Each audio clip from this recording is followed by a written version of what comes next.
14వ సంవత్సరం ఆవిర్భావం ముగించుకొని 15 సంవత్సరాలకి అడుగు పెడుతూ ఒక్క నాయకుడు ఒక్క మగాడు జగన్మోహన్ రెడ్డి గారి నాయకత్వంలో 15 వసంతానికి వచ్చిన ఈ పార్టీ దినదినాభివృద్ధి చెందుతూ జగన్మోహన్ రెడ్డి రెక్కల కష్టం మీద వైఎస్ఆర్ కాంగ్రెస్ పార్టీ కార్యకర్తల కష్టం మీద ఈ రోజు రాష్ట్రంలో 42% ఓట్లతో అందరికాడికి ప్రథమ స్థానంలో ఓటు శాతంలో జగన్మోహన్ రెడ్డి గారి నాయకత్వంలో వైఎస్ఆర్ కాంగ్రెస్ పార్టీ ఉంది.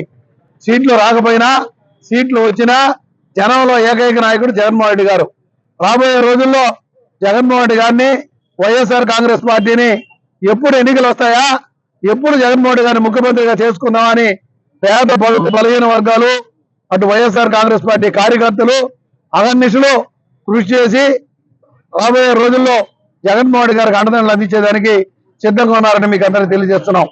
మోసపు హామీలతో చంద్రబాబు మోసపు మాటలతో మోసమే అబద్ధాల కూటమి మాటలతో ప్రభుత్వాన్ని కోల్పోవడం జరిగింది. జగన్మోహన్ రెడ్డి గారు చెప్పాడంటే చేశాడు అంతే.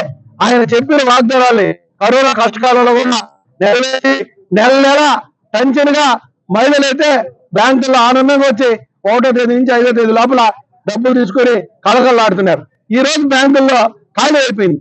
ఇవన్నీ గమనిస్తున్న ప్రజలు రాబోయే రోజుల్లో జగన్మోహన్ రెడ్డి గారి నాయకత్వాన్ని బలపరిచి ఈ ఏరియాలో సంజయ్ గారిని బలపరిచి ఈ నియోజకవర్గాన్ని తిరిగి జగన్మోహన్ రెడ్డి గారికి అందించేదానికి క్రమశిక్షణగా ఈ రోజు వైఎస్ఆర్ కాంగ్రెస్ పార్టీ ఆవిర్భావం 15వ సందర్భంగా అందరం ప్రతిజ్ఞ చేస్తున్నాం.